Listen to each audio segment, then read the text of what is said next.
Bill Finley. He's a magician. You know, he's been doing it a long time.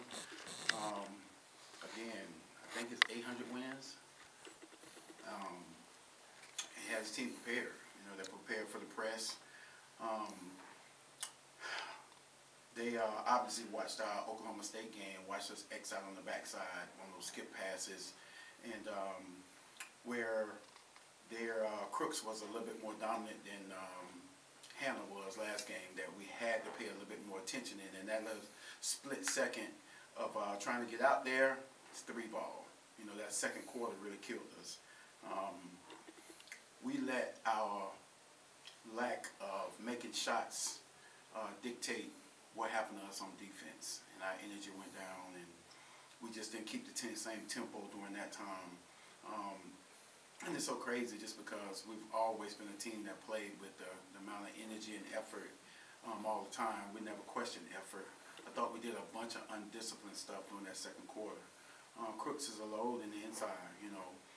The one thing I kept telling the officials, I said, we can't go through the whole game and not get 1 3-second call now. I said, please don't have me go through, and because my video guy go through and look at all the clips every time, and we got to send clips to the conference office. And come on now. But again, she's a load in there, and she played her game and did what she needed to do. The other thing is, you know, having some surprise come off the bench with Jalen Bristow and a couple of them make threes who wasn't normally doing that. But again, it was obviously prepared, and we needed to step up and pressure the ball a little bit more. And when we did that, we got turnovers. We was able to force 18 turnovers, and we need to get that magic number of 25. I thought if we got to that magic number of 25, we really had a chance, especially after we cut it to 12 and got it to, I think, 10 or 9 right there. But again, you still have to keep getting stops. Got to keep getting stops, and yeah, I think that's it. Coach, you forced 18 turnovers, but you weren't able to score off of those a lot. What are your thoughts on that? Yeah, you know, the one thing that Iowa State does good, really good, is they pack line you, and they force you to make shots, and they play the percentages. So if you're shooting 25%, 28%, they back off you, and they say, we dare you to shoot it.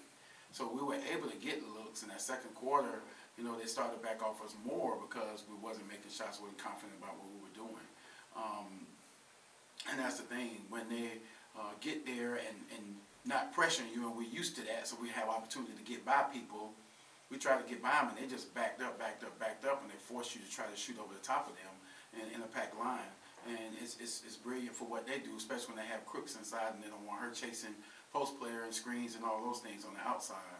But third quarter, we got up, and you know, we won the quarter. We made 6 or 7 threes, and it just magically started to happen. I'm like, because you're going to make shots, you have to be able to just stay the course. But again, that was the biggest difference. You know, we didn't make shots in that second quarter, and they did. Is there something you can do to keep the team not getting down, letting their offense impact the defense? I wish I could. You know, my high school coach used to say he wished he had a cattle prod. You know, so again, if you ain't out there doing what you're supposed to do, it can reach all the way on the court and just zap you, you know, and mind going back and get, you know, that kind of stuff. I wish it was something, but again, players have to have ownership, and they have to be able to do what they're supposed to do when they're supposed to do it. That accountability flows from the top to the bottom. The one thing about that is, during those moments, you have to have something inside of you to say, I'm not going to let this happen again. I got some fight in me to say, they got it to the high post and they threw the high-low, they're not going to be able to do that a second time. And then when I came back the second time, in the third quarter, Brittany got the steal because she got up there and pressured the basketball, and we were off to the races. Then the next time, Bria to try to go get a handoff, and we choked it, and we got a steal. You know, so it's those things that they know what to do, but to try to do that consistently each time with the effort they're supposed to do it with, that's the thing that we have to, you know, be able to take care of as a player. Because coaches don't play the game. Just like all the shots they look at? I don't. And I was telling her in the game, you have to trust yourself more, and you have to trust your teammates. She wanted to try to get in there, get in the paint, and be able to distribute to the other people. And I said, yeah, but you're getting too deep. You're getting too deep. Once you get that deep, you're either throwing it to a post player or you're getting a shot up. But there was a few times she was able to get in there and do a reverse turn and kick it back out, and we got a shot from Bria or Malia or Lex, somebody out there. But again, it's just too many forced shots inside where she was getting too deep. Had the right idea, that's what we need to do, penetrate in the paint and get some paint points and some paint touches to be able to draw them in some, but just going too deep. And then she didn't trust her 3-ball enough.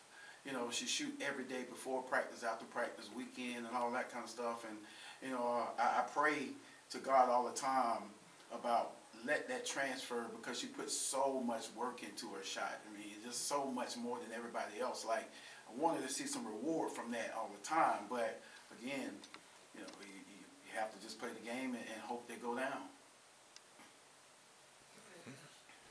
Thank you, sir. Thank you, sir.